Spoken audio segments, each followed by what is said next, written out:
మొదటగా మన V55 news channel చూస్తున్నటువంటి వాళ్ళైతే మన ఛానల్ అయితే సబ్స్క్రైబ్ చేసుకోండి. ఆంధ్రప్రదేశ్ రాష్ట్రంలో వచ్చేసి కూటమి ప్రభుత్వం ఏర్పడిన తర్వాత పూర్తి బడ్జెట్ అయితే నేడు ప్రవేశపెట్టనుంది అసెంబ్లీలో.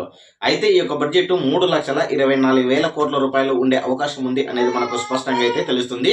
ఈరోజు మంత్రి పయ్యావుల కేశవ్ గారు వచ్చేసి 10 గంటలకు యొక్క బడ్జెట్ ప్రవేశపెట్టబోతున్నాడు అనేది మనం స్పష్టంగా కూడా గమనించుకోవచ్చు.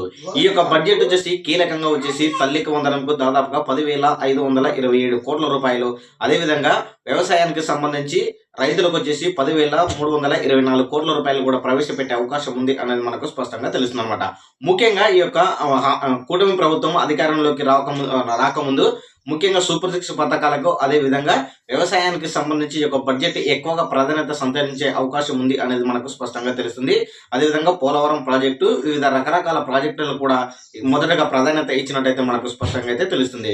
సో ఫైనల్ గా అయితే చూసుకుంటే మటుకు ఈ యొక్క బడ్జెట్ వచ్చేసి సూపర్ 6 తో పాటు అభివృద్ధికి, సంక్షేమ అభివృద్ధి బాట పడే విధంగా కూడా ఈ యొక్క బడ్జెట్ ఉంటుంది అనేది మనకు స్పష్టంగా అయితే తెలుస్తుంది. మొదటగా ఆర్థిక శాఖ మంత్రి అయినటువంటి పయ్యావుల కేశవ్ బడ్జెట్ ను ప్రవేశపెడతాడు. తర్వాత శాసనమండలిలో కొల్లి రవీంద్ర గారు చేసే బడ్జెట్ కూడా ప్రవేశపెట్టే అవకాశం ఉంది. ఆ తర్వాత వ్యవసాయానికి సంబంధించి అచ్చెన్నాయుడు కూడా ప్రసంగం చేసే అవకాశం ఉంది అనేది మనకు స్పష్టంగా తెలుస్తుంది. మొత్తానికైతే ఆంధ్రప్రదేశ్ రాష్ట్రంలోనే కూడా మొట్టమొదటిసారిగా 3,24,000 కోట్ల హై బడ్జెట్ ని ఈ రోజు ప్రవేశపెడుతుంది అనేది మనకు స్పష్టంగా అయితే తెలుస్తుంది. సో ఈ యొక్క బడ్జెట్ ఎలా ఉండబోతుంది అనేది మీ యొక్క అభిప్రాయాన్ని కామెంట్ సెక్షన్ కూడా తెలియజేయండి.